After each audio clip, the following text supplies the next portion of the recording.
저희 교회는 이렇게 아이들이 점점 늘어나죠.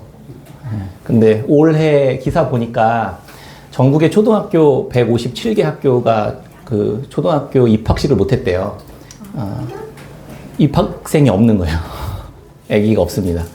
인천에서만 5개 학교가 입학식을 못했다고 합니다. 저희 아이가 다니는 여기 이제 상하초등학교에도 우리 수아가 다닐 때만 해도 반이 적어가지고 7개 반으로 늘리고 이렇게 했었는데 이제 올해 초등학생은 3개 반으로 줄었대요. 절반 이하로 줄은 거예요. 앞으로 더 줄면 줄었지 더 늘진 않지 않겠습니까? 이제 또 예정되어 있잖아요. 통계상으로 더 줄 거다 이렇게. 대한민국의 미래가 인구 감소로 인해서 우려되는 아주 심각하게 우려되는 부분이죠. 네, 그래서 젊은 분들은 빨리 결혼하셔서 우리가 크리스찬 우리 기독교인들이 예수님 믿는 성도들이 많이 나면 한 세대면 역전합니다. 한 세대면 됩니다. 네, 할렐루야. 네, 우리 또 거기에 일조한 우리 하루 아빠 축복합니다. 네, 둘째를 향해 계속해서 갔으면 좋겠습니다. 둘째, 셋째 이렇게 계속 달려갑시다. 이런 사회적 분위기 속에서 교회 학교도 자유롭지가 않아요. 교회 학교도. 큰 교회 일부를 제외하고는 교회 학교가 다 문을 닫았습니다. 아이들이 없어요. 그래서 더 이상 교회 학교를 운영하지 못합니다. 이것은 신앙의 전수에도 되게 큰 문제가 되는 것이고 교회가 계속해서 존속할 수 있는지에 대한 두려움이 생기게 되는 부분이죠. 그나마 남아있는 교회 학교는 그 믿음과 신앙의 유산이 제대로 전수되지 않고 있는 것을 볼 수 있습니다. 지난주에 예전에 함께 신앙생활 했었던 선후배들을 몇 명 만났습니다. 큰 교회 를 다니고 있기도 하고 조그만 교회를 다니기도 하는데요. 이제 다들 결혼하고 자녀들이 이제 사춘기에 접어드는 때가 이제 된 거예요. 저랑 비슷한 나이 또래들이니까요. 고민이 자녀에 대한 고민이 너무 많은 거예요.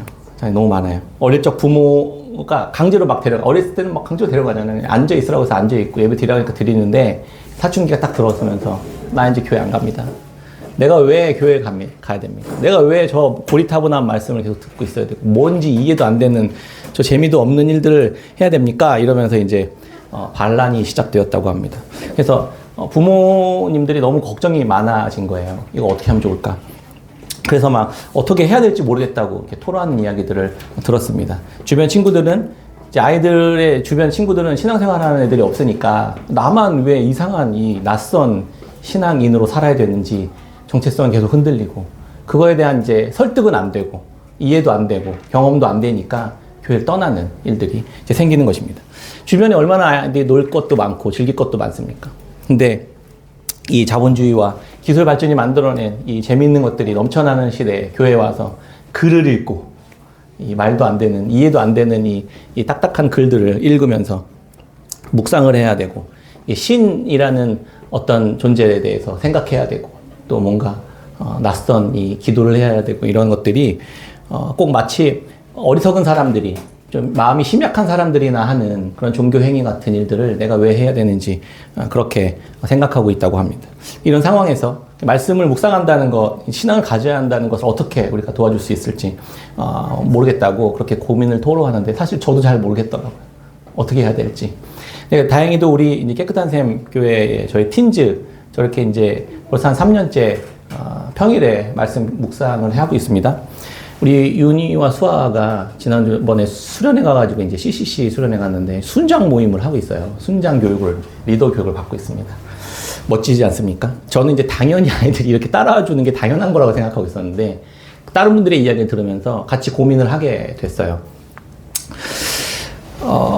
이렇게 그래도 이렇게 신앙 훈련에 잘 동참해주고 따라와주는 아이들이 너무 감사하더라고요. 저는 당연히 따라와야지 했는데 그게 아니었구나. 감사해야겠다 이런 마음을 갖게 됐습니다. 하나님께서 저희는 별로 이렇게 인적 자원도 없고 사실 재정도 없고 무슨 프로그램도 없고 뭐 그런 거 없잖아요. 그냥 그저 말씀 공부한다. 재밌게 하자. 이렇게 하는 것으로 이렇게 몇 년 왔는데 아이들 안에 하나님께서 믿음의 씨앗들을 심어주시고 나의 하나님, 나의 주로 고백할 수 있도록 스스로 기도하는 것들이 어렵지 않도록 이렇게 인도해 주시는 것들에 대해서 얼마나 감사한지 모르겠습니다. 아이들이 자기의 신앙을 갖고 자기의 믿음을 갖고 자기의 하나님을 구주로 믿고 따라가며 계속해서 신앙이 계속 전수될 수 있다면 사실 뭐 큰 교회 뭐 이렇게 뭐 대단하게 많은 것들 프로그램 이런 것들이 별로 부럽지 않을 수 있겠구나 이런 생각을 했습니다. 사실 몇 년 전에는 제가 좀 많이 찍어져 있었거든요. 이게 교사도 없고 재정도 없고 프로그램도 없고 탁월한 것도 없는데 어떡하나 그랬는데 하나님이 그렇게 아이들에게 신앙을 또 이렇게 주고 계시는구나 그런 생각을 했습니다. 그런데 이 부모님들이 이번에 그렇게 이야기를 나누면서 저에게 어떤 이런 부탁을 하는 거예요. 아이들의, 청소년들에 대해서 이런 세계관 교육이나 복음에 대한 이야기들 나눠줄 수 있는 그런 캠프든 뭐 그런 어떤 세미나든 이런 것들 좀 열어주면 안 되겠냐 이렇게 부탁을 해왔습니다. 제가 요청한 부분을 생각하면서 왜 우리 같이 이런 자원도 없고 별로 그런 게 없는 봉사자도 없고 열악한 교회에 하나님께서 이런 요청들을 계속 하실까 이런 생각을 좀 해봤습니다. 근데 마음속으로는 좀 불편해요. 왜냐하면 아니 더 자원 더 좋고 잘 빵빵한 곳도 많은데 왜 우리에게 왜 나에게 이런 생각을 했습니다. 그런데 하나님께서 저에게 지난주 중에 이렇게 책망하시는 그런 마음을 좀 들었어요. 왜 하라면 해야지. 이거 받은 은혜가 있지. 받은 은혜가 있는데 어떻게 다음 세대들이 이렇게 떠나가는 모습을 보면서 한 사람이든 두 사람이든 관계없이 그런 일들 우리가 함께 해나가야 되지 않을까 그런 생각을 해보게 되었습니다. 이런 세상의 도전과 위협 속에 놓여진 이 세대 앞에 교회 앞에 또 이 교회가 직면한 문제 앞에 우리가 할 수 있는 일들을 하나씩 해나가면 좋겠다 그런 마음을 갖게 하셨습니다. 모든 교회 뭐 전체를 다 우리가 막 영향력 있게 뒤덮을 수는 없을 겁니다. 당연히요. 그런데 티도 안 나게 작은 일이지만 지난주 성도사님께서 말씀해 주셨잖아요. 그렇게 하나님의 나라를 위해 우리에게 맡겨진 그 작은 일들을 충성스럽게 섬겨가고 그 봉사해 가고 해 나갈 때 하나님의 나라가 그 안에 임하는 것들을 경험하게 될 것이고 우리가 하나님의 군사로 부름받았다는 사실들을 확인하게 될 것이다. 이런 이야기를 했잖아요. 그렇게 우리가 함께 고민하며 좀 뭔가 그렇게 우리에게 주어진 일들에 대해서 만들어갈 수 있다면 좋겠다. 이런 생각을 갖게 됐습니다. 그러면서 생각했습니다. 왜 오늘날에 이 신앙의 유산들이 잘 전수되지 않는 걸까요? 왜? 뭐 때문에 안 되는 걸까? 지난 한 주 좀 고민이 많았습니다. 그래서 막 처음에는 지들이 똑바로 못 사니까 그렇지. 막 이런 약간 마음이 제 안에 있었는데 나중에는 그런 게 아니구나. 우리가 놓여져 있는 시대가 가지고 있는 이 두려움과 무서움이라는 것이 있구나. 우리를 계속해서 흔들고 있는 영적인 싸움이 있는 것이구나. 이런 생각을 해보게 되었습니다. 베드로 후서를 시작하면서 이 본문 말씀을 통해서 또 하나님께서 이 문제에 대해서 어떻게 진단해야 하고 어떻게 해결해야만 하는지에 대한 이야기들 우리에게 이야기해 주는 것 같았습니다. 베드로 후서의 말씀을 통해서 우리가 당면한 이 교회에 대한 문제, 이런 고민에 대해서 하나님께서 어떻게 말씀해 주는지 생각해 보려고 합니다. 교회가 직면한 문제의 원인은 무엇인지를 먼저 이야기하고 그 문제의 구체적인 내용들은 어떤 것인지 간략하게 살펴본 다음에 베드로 후서, 베드로가 이야기하는 그러면 해법, 어떻게 그 문제를 해결할 것인지에 대해서도 한번 생각해 보려고 합니다. 베드로 후서가 속해 있는 먼저 신약의 말씀은 야고보서부터 시작되는 공동서신의 일부예요. 그러니까 우리가 알고 있는 그 신약 성경은 바울 서신만 되게 많이 알고 있잖아요. 바울 서신 이후에 히브리서 이후 야고보서 나오는 야고보서부터 요한계시록 바로 앞에까지 유다서까지가 공동서신이라고 불려집니다. 이 공동서신의 이 일관적인 주제에 대해서 연구하셨던 그 최 교수님은 공동서신의 신학이라고 정리했는데요. 이거 전체가 가지고 있는 주제가 한 가지 있는데 그게 뭐냐면 세상 속의 교회에 대한 이야기라는 거예요. 세상 속의 교회요. 세상 속에 있는 교회, 세상 속을 지나가는 교회에 대한 이야기가 이 공동서신 전체의 주제라는 겁니다. 바울 서신은 율법이나 유대인들을 대상으로 하는 이야기였었어요. 그러니까 율법을 잘 지켜서 우리가 구원을 받는 게 아니라 칭의, 이신칭의의 교리가 거기서 나왔잖아요. 바울 서신에서 나온 겁니다. 율법을 잘 지켜 우리가 막 열심히 행해서 구원을 얻는 게 아니라 믿음으로 얻는 것입니다. 이 이야기를 하는 게 이제 바울 서신의 이야기거든요. 공동서신은요. 그런 게 아니에요. 공동서신은 이미 믿음으로 구원받은 교회가 어떻게 살아야 할 것인가에 대한 이야기라는 겁니다. 그때 당시의 배경은 로마라는 거대한 그 제국 앞에서 교회가 어떻게 살아야 될 것인가에 대한 문제, 그 시대적인 상황 속에 놓여져 있었습니다. 오늘날 우리가 놓여져 있는 상황과 굉장히 잘 맞아떨어지는 것이죠. 그런 면에서 공동서신이 바울서신보다 더 시급하게 필요한 또 시대가 아닌가 이런 생각을 해보게 됩니다. 이 공동서신 중에서 야고보서는 제일 처음에 나오니까 서론과 같은 역할을 하거든요. 그 야고보서 전체가. 그 야고보서의 주제는 하나님과 세상 사이에 서 있는 교회에 대한 이야기예요. 하나님과 세상 사이에 서 있는 교회, 이 중간에 껴있는 교회에 대한 이야기를 야고보서는 하는 겁니다. 그래서 그 중간에 껴있는 그런 그리스도인으로 살아갈 때 부대끼는 거죠. 그러니까 계속 세상에 마음이 빼앗기기도 하고 한 마음이 어떤 온전한 마음이 두 마음으로 나뉘는 것, 이런 것들에 대해서 다루어집니다. 그러면서 하나님께서 어떻게 여러분들의 마음속에 심겨진 말씀을 통해 여러분들을 새롭게 탄생하게 했는지, 이미 여러분 안에 말씀을 심어 놓으셨다는 이런 복음을 선포합니다. 야고보서의 복음, 그래서 여러분들 안에 이미 복음이 있어요. 여러분들 안에 이미 생명의 말씀이 있습니다. 하나님이 그렇게 심어 놓으셨습니다. 여러분들은 그런 존재들입니다라고 선언하는 게 야고보서의 복음입니다.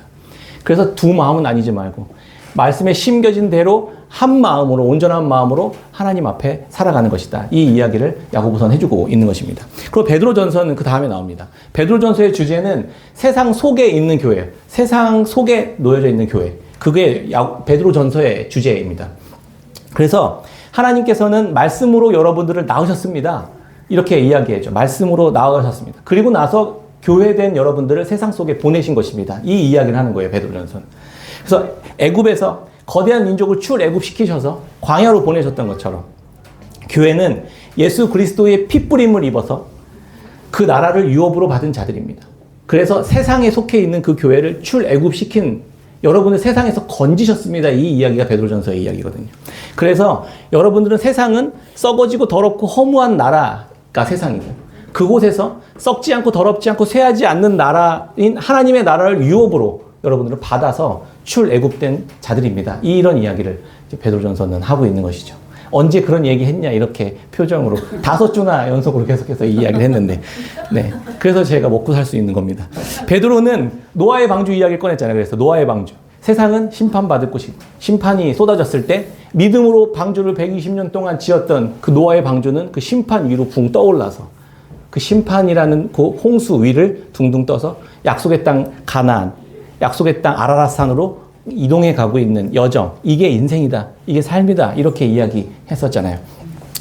그래서 그 과정 속에서 그리스도인은 어떻게 살아야 되느냐, 이방인 중에서 선한 행실을 가져야 됩니다. 그 세상 속에서 악을 계속해서 받을 텐데 그 악을 악으로 되갚지 않고 도리어 선으로 갚는 이 십자가의 방식으로 살아가야만 합니다 라고 베드로전서는 이야기해 줬잖아요. 기억나시죠? 그래서 계속 십자가 지는 삶, 십자가 지는 삶, 제가 귀에 딱지가 생기도록 지금 계속 강조하고 있는 거 아니겠습니까? 딱지가 안 지셨나?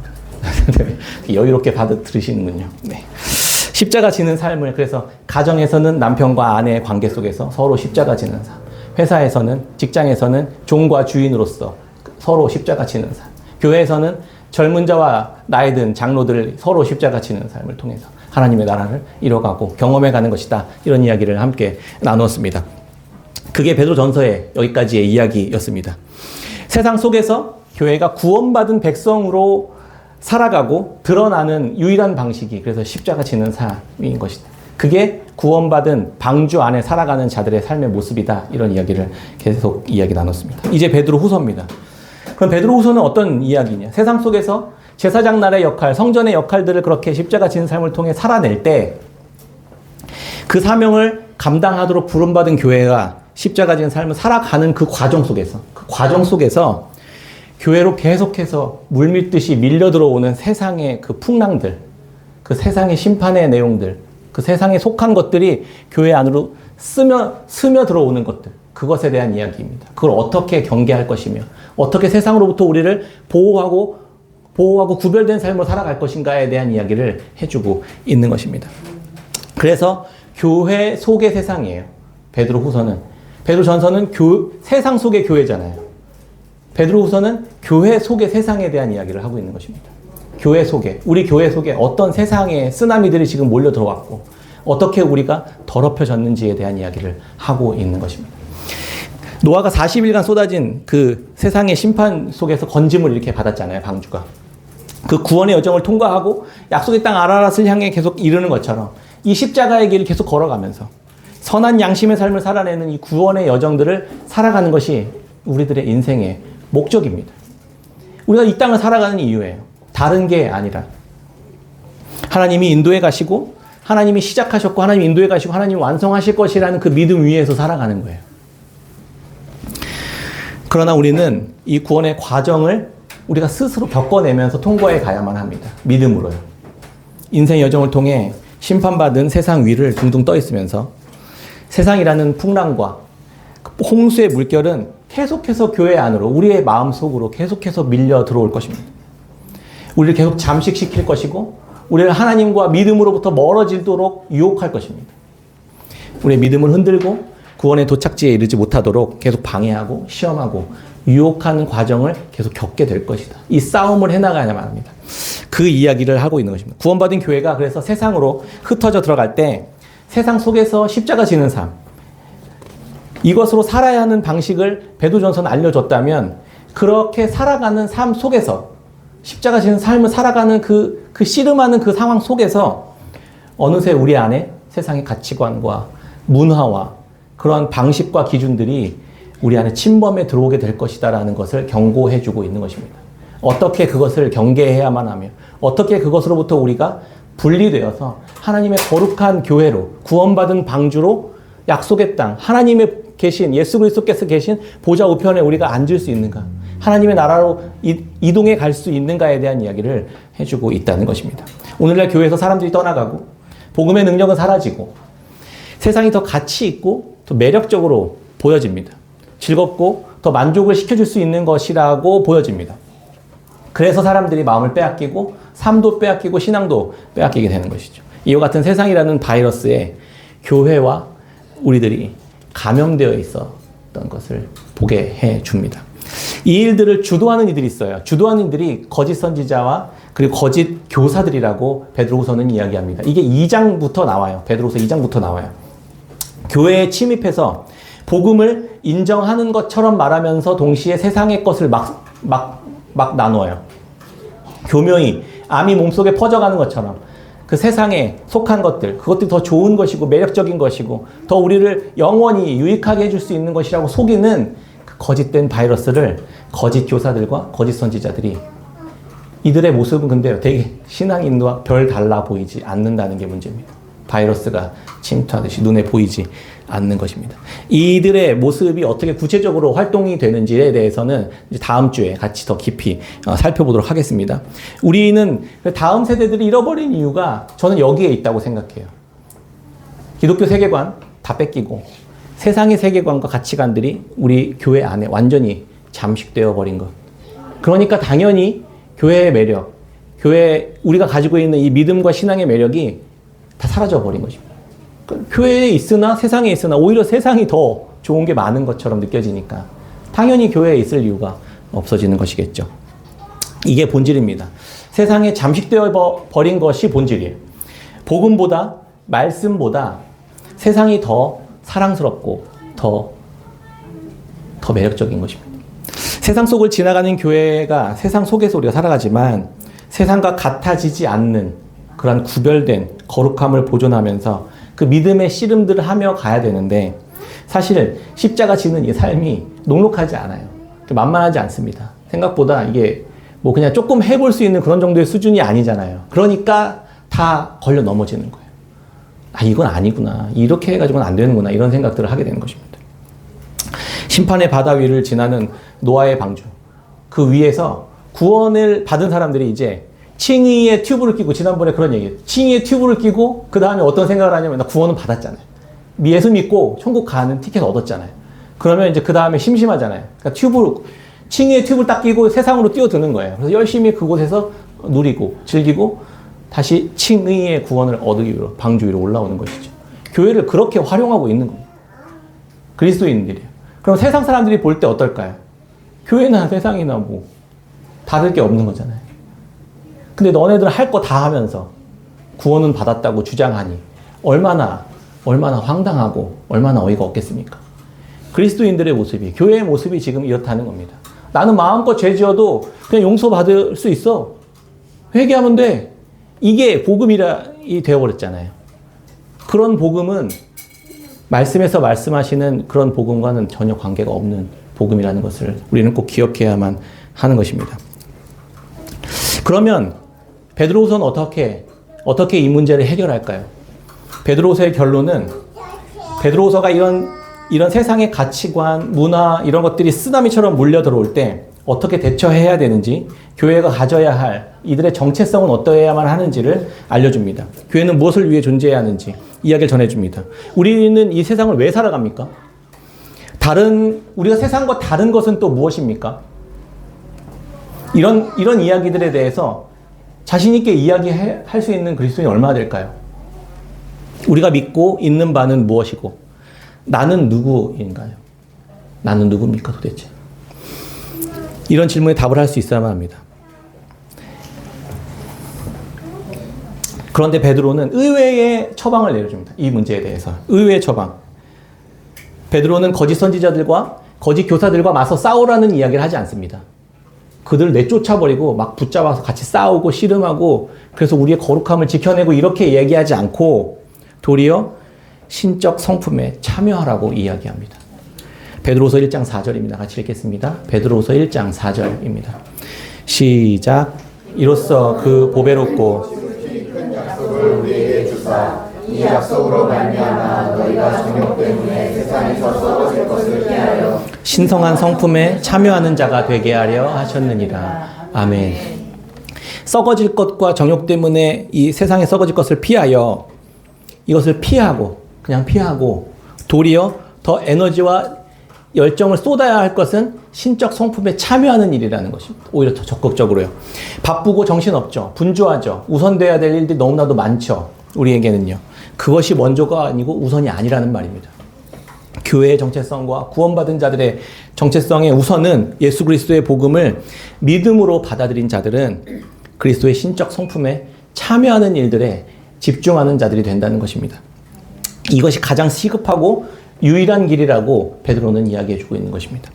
예수 믿고 그리스도의 신적 성품에 참여하는 자가 되고 그 안에서 계속해서 성장해가는 사. 그것이 교회가 오히려 이렇게 위기 가운데 놓여져 있는 교회가 이 문제를 타개하는 방식이라고 알려주고 있는 것입니다. 이런 이야기를 들어본 적이 없는 거잖아요, 우리가. 신적 성품에 참여하라는 말을 기도 열심히 하고 열심히 훈련해가지고 하나님과 같은 그런 존재가 그런 본성으로 변화되는 것이다라고 이야기하는 게 아니에요. 우리는 그렇게 될 수 없습니다. 잘못된 그게 신비주의에 빠지는 또 방법이에요. 인간은 하나님의 형상을 따라 지어진 존재잖아요. 이것은 하나님처럼 되는 게 아니라 하나님의 인격적 성품이 그런 성품의 특징들을 우리가 반영하는 거예요. 그러니까 최 교수님은 이렇게 이걸 책에서 비유하더라고요. 하나님은 태양이에요. 빛의 근원이시죠. 우리는요, 그 빛을 반사하는 거울 같은 존재라는 겁니다. 똑같이 빛을 드러내는 것처럼 보이죠. 그런데 존재가 완전 다르잖아요. 근데 우리가 하나님처럼 되려고 하는 게 아니라 그 하나님의 성품을 그냥 반사해서 드러내 보이는 것. 이 세상에 비추는 것. 그 역할을 감당하는 자들이라는 것입니다. 이게 그래서 종류대로 만들었다라는 뜻의 이게 헬라어를 쓰고 있습니다. 하나님과 같은 종이 되는 게 아니라 하나님의 성품에 반영하는 종. 우리가 그렇게 지어진 자들이라는 것입니다. 그게 우리의 정체성이에요. 하나님처럼 되려고 하는 게 아니라 겸손히 하나님의 성품을 받고 그대로 드러내고 반영하는 것입니다. 구체적으로 이 성품의 덕목들 8가지 나열하는데요. 5절 같이 한번 읽겠습니다. 5절입니다.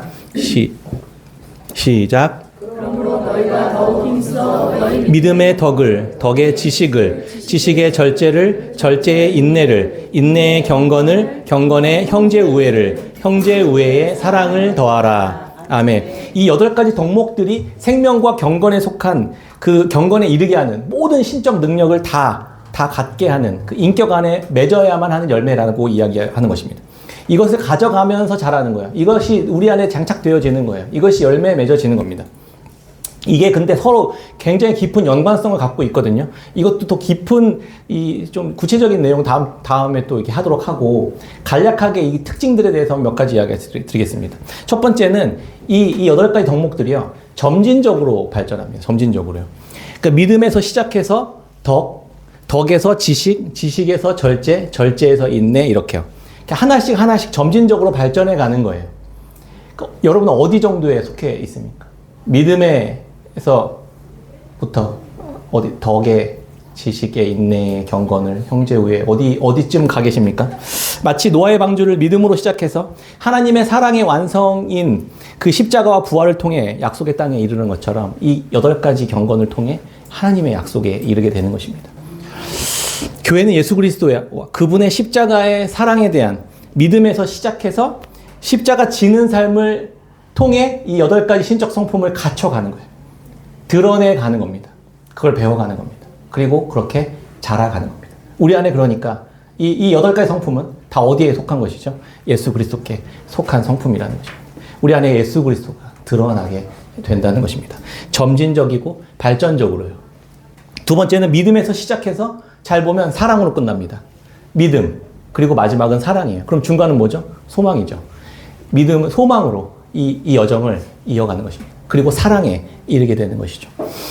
그래서 이 지난한 여정들, 사랑은요, 사랑을 이루기 위해서는 자판기 뽑듯이 하려고 하는 사람들은 사랑에 다 실패합니다. 내가 원하는 만큼 주고 내가 원하는 만큼 뽑아 먹으려고 하면 사랑에 실패하는 거예요. 그 시간을 인내하지 못하고 그 시간을 견뎌내지 못하고 오래 참지 못하면 사랑에 실패하는 겁니다. 하나님과의 관계도 마찬가지거든요. 믿음에서 시작해서 사랑에 이르는 이 소망으로 이것들을 이루어가는 과정이라는 것을 우리로 하여금 알 수 있게 되는 것입니다. 세 번째는 8가지 덕목들의 근본적인 뿌리로 그 모든 이면에는 다 사랑이 뿌리로 있다는 것을 이야기해 주고 있습니다. 이 말은 믿음도 사랑에서 시작하죠. 믿음 누가 주셨죠? 사랑이신 하나님이 주신 겁니다. 믿음의 덕도요. 사랑이신 하나님이 없으면 그 윤리적인 어떤 의로운 삶이 덕이거든요. 윤리적으로 의로운 삶, 말씀에 순종하는 삶, 이게 덕이에요. 그것은 하나님의 사랑이 없으면 불가능한 일들이거든요. 이렇게 덕, 인내, 경건, 절제 이런 모든 것들이 하나님의 사랑이 없으면 이루어질 수 없는 것들이라는 것입니다. 다 하나님의 사랑이 필요합니다. 하나님의 사랑으로 시작했고 하나님의 사랑으로 소망이 완성되어 가고 하나님의 사랑으로 완성되는 것입니다. 이 모든 것, 이 성품의 뿌리는 그래서 사랑인 것입니다. 이 사랑은 어디에 속해 있습니까? 예수 그리스도 안에 다 있는 것입니다. 이 사랑은 무엇으로 드러납니까? 십자가 지는 삶으로 이 성품들은 다 드러나게 되어 있는 것입니다. 이 신적 성품에 이렇게 참여하는 자가 되는 것이 그래서 신앙의 핵심이고 인생의 목적이 되는 것입니다. 우리는 이 일들에 애쓰고 수고해야만 하는 것입니다. 베드로는 교회된 여러분들에게 이 신적 성품이 여러분들 안에서 이미 시작되었습니다라고 선포합니다. 난 아닌 것처럼 보이지만 이미 시작되었습니다. 하나님이 여러분들 안에 믿음을 심어 놓으셨잖아요. 하나님 여러분들 안에 야고보서 말씀을 통해 말씀을 심어 놓으셨잖아요. 말씀으로 여러분들이 태어났잖아요. 그리고 지금 그 말씀으로 그 과정들, 신적 성품을 계속 담아가는 그 과정 속에 여러분들은 살아가고 있는 것입니다. 이 모든 것은 하나님의 손 안에 있는 것입니다. 내가 애쓰고 수고해서 얻는 것이 아니라 하나님의 말씀 안에 계속 내가 거함으로 인해 그것들이 드러나게 되는 것을 경험하게 되는 것입니다. 이게 신앙생활이고 이게 원래 믿음이고 이거 원래 복음의 삶을 살아가는 것입니다. 이렇게 될 것을 알려줍니다. 제 말이 점점 빨라지는 게 시간이 다 됐다는 증거죠. 어떻게 이것들 이렇게 하실 수 있을까요? 어떻게 이것들을 이루어 가실 수 있을까요? 베드로후서 1장 2절 3절 같이 한번 읽어볼까요? 1장 2절 3절입니다. 시작. 하나님과 우리 주 예수를 알므로 은혜와 평강이 너희에게 더욱 많을지어다. 그의 신기한 능력으로 생명과 경건에 속한 모든 것을 우리에게 주셨으니 이는 자기의 영광과 덕으로서 우리를 부르신 이를 알므로 말미암음이라. 아멘. 어떻게 신적 성품의 8가지들을 계속 이루어 가시게 한다고요? 그리스도를 알므로. 그리스도를 알므로, 하나님과 주 예수 그리스도를 알므로, 그분을 알으라는 겁니다. 그분을 알면 알수록 신적 성품이 우리 삶 속에서 열매 맺어진다는 거죠. 우리가 애쓰고 수고할 것은 그럼 뭐예요? 그리스도를 아는 삶입니다. 하나님이 어떤 분이신지, 하나님 우리에게 어떤 복음을 허락하셨는지를 계속 알아가는 것입니다. 우리는 하나님에 대해서 하나님 내 필요를 채워주시는 분, 내가 원하는 문제를 해결해 주시는 분, 내가 필요할 때 갖다 쓸 수 있는 그 램프의 요정 지니 같은 그런 하나님으로 알고 있지 않습니까? 하나님과 예수 그리스도를 어떻게 알고 계십니까? 우리 주 예수 그리스도를 십자가에 죽으시고 부활하셔서 하나님 보좌 우편에 앉아 계신 그 예수 그리스도를 알고 계시냐고요. 에베소 2장 4절입니다. 긍휼이 풍성하신 하나님이 우리를 사랑하신 그 큰 사랑을 인하여 허물로 죽은 우리를 그리스도와 함께 살리셨고 너희는 은혜로 구원을 받은 것이라. 또 함께 일으키사 그리스도 예수 안에서 함께 하늘에 앉히시니. 우리가 그리스도와 함께 죽었고 우리가 그리스도와 함께 부활했고 우리가 그리스도와 함께 승천해서 하나님 보좌 우편에 우리를 앉히셨다고요. 앉히실 것이 아니라 앉히셨다고요. 이게 복음이거든요. 그게 무슨 말이야? 난 여기 있는데 왜 앉혔다고 그러지? 앉히실 게 아니라 앉아 있다고요. 여러분들은 믿음으로 그렇게 구원받은 자들이라는 것이죠. 구원은 단순히 죽어 천국 가는 게 아니라 하나님 보좌 우편이라는 아주 높고 영광스러운 자리에 우리를 앉히셨다는 그 놀라운 소식이에요. 이미 그 자리에 앉아 있는 겁니다.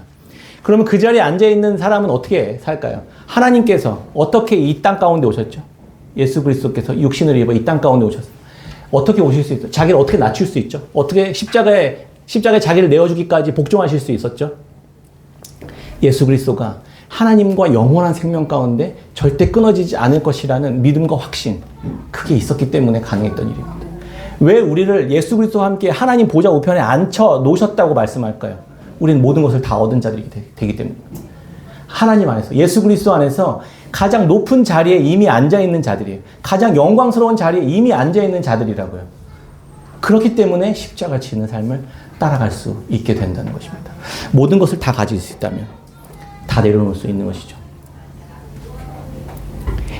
빌립보서 2장 5절입니다. 너희 안에 이 마음을 품으라. 곧 그리스도 예수의 마음이니 그는 근본 하나님의 본체시나 하나님과 동등됨을 취할 것을 여기지 아니하시고 오히려 자기를 비워 종의 형체를 가지사 사람들과 같이 되셨고 사람의 모양으로 나타나사 자기를 낮추시고 죽기까지 복종하셨으니 곧 십자가에 죽으심이라. 영광의 자리에 앉아 계셨던 예수님께서 이 땅 가운데 내려오실 수 있는 것은 그 모든 영광을 다 가지고 있는 자라는 정체성, 그 확신이 있기 때문이라는 것입니다. 예수님을 바라보시면 예수님이 어떻게 자기를 낮추실 수 있었는지를 알 수 있습니다. 예를 들어 볼까요? 전 재산이 1조인 사람이 있었다고 생각해 봅시다. 생각만 해도 기분 좋죠. 여러분의 재산이 1조예요. 근데 9,990억짜리 진주 보석이 하나 있어요. 9,990억짜리요. 그리고 9억짜리 집에 살고 있습니다. 그 현금을 1억 갖고 있어요. 근데 집에 불이 났습니다. 홀랑 다 탔어요. 옷도 하나 없이 다 맨몸으로 바깥에 간신히 나왔어요. 근데 그 진주를 내가 들고 나왔습니다. 그 사람은 어떻게 생각할까요? 하나도 안 잃었구나. 그렇게 생각하지 않겠습니까? 10억, 까짓 거 10억 이런 거예요. 그런데 9,990억짜리를 가지고 있잖아요. 근데 이 비밀을 모르는 사람은 그 사람 너덜너덜해진 그 집 다 잃고 현금 다 탄 그 사람 보면서 뭐라고 생각할까요? 아, 저 불쌍한 인간 다 잃었구나. 아니요.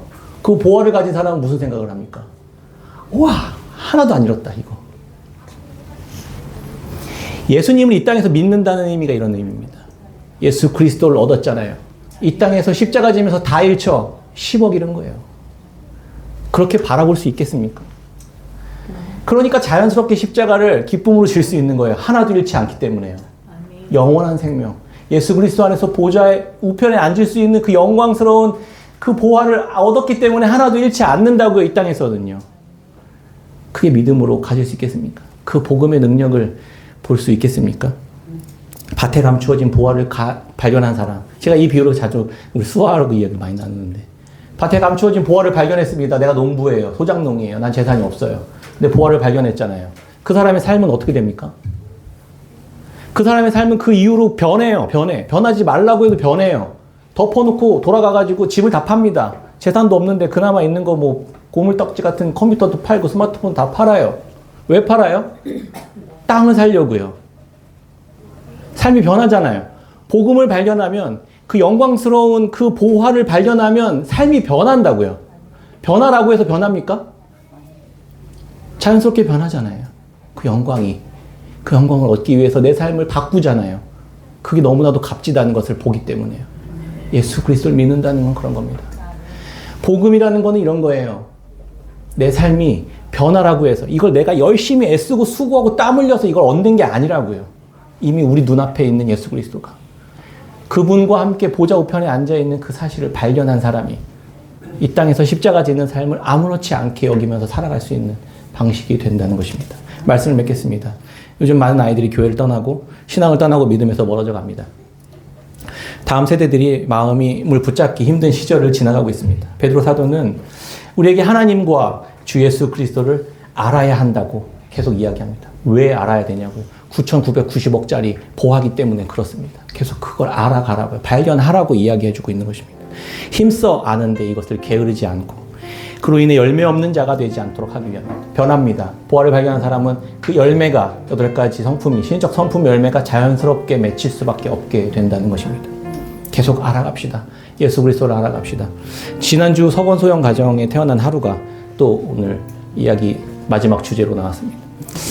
집으로 돌아왔어요. 아이를 데리고. 너무 건강하게 잘 태어나고 행복하게 또 한 가정이 이렇게 세워져 가는 것들을 보면서 너무 감사하다는 생각을 했습니다. 제가 통화를 하면서 한 가지 귀한 깨달음을 얻었습니다. 성원 형제랑 통화를 했었는데요. 성원 형제의 소형자매가 고생을 되게 많이 했어요. 그쵸? 우리가 다 알고 있었죠. 이제 제가 저도 애를 낳아봤지만 저보다 더 많이 고생한 것 같아요. 한 생명을 얻기 위해서. 에너지, 희생, 돈, 시간 다 쏟아부었습니다. 회사 계속 휴가 내고 회사 잘리기 직전까지 계속 휴가 내고 병원 다니고 이렇게 했습니다. 그렇게 얻은 생명이잖아요. 하루가요. 그렇게 얻은 생명이잖아요. 지금까지 드렸던 희생, 헌신, 재정 이런 거 다 더하면 그 생명 살 수 있습니까? 엄청나게 희생했다고 생각했죠. 엄청나게 섬겼다고 생각했죠. 그런데 그 섬긴 걸 다 더해도 그 한 생명에 발톱만치도 못 값을 치를 수 없습니다. 그 생각이 딱 드는 거예요. 수고 많았죠? 수고 많았죠? 근데 생각해보니까 우리가 했던, 서건 형제, 소형자매가 했던 수고를 다 더해도 그 생명의 값을 할 수가 없는 거예요. 그렇게 우리는 늘 하나님 안에서 선물로 받는 인생을 살아가는 것입니다. 내가 희생을 하는 것 같고, 내가 더 많이 드리는 것 같지만, 아니요. 하나님 우리에게 복음을 주십니다. 예수 그리스도를 주시는 분이십니다. 우리가 이 믿음으로, 우리가 먼저 이 복음을 먼저 많이 누렸으면 좋겠습니다. 이 복음을 다음 세대들과 복음을 찾고 있는 이들에게 계속해서 전하고 함께 나누었으면 좋겠습니다. 그렇게 세상 속에, 그리고 교회 속에, 교회 안에 들어오는 세상을 계속해서 그 가치, 보화를 가진 자들답게 계속 세상을 가찮게 여길 줄 아는 자들, 그렇게 되었으면 좋겠고, 세상 속에서도 내가 십자가 지는 삶을 산다 하더라도 그것이 아무런 이르는 것이 아니라는 사실들을 기억하면서 살았으면 좋겠습니다. 그런 교회 되었으면 좋겠습니다. 우리는 이미 그 보화를 발견했고 이미 얻은 자라는 사실을 기억하면서 이 땅에서 은혜와 평강, 하나님이 주시는 이 은혜와 평강 안에서 자유하게 신적 성품 안에 자라가는 그 세상 속에서 말씀 안에 거룩함을 아름답게 보존하는 깨끗한 샘교회 성도님들이 다 되시기를 주의 이름으로 축원합니다. 아멘.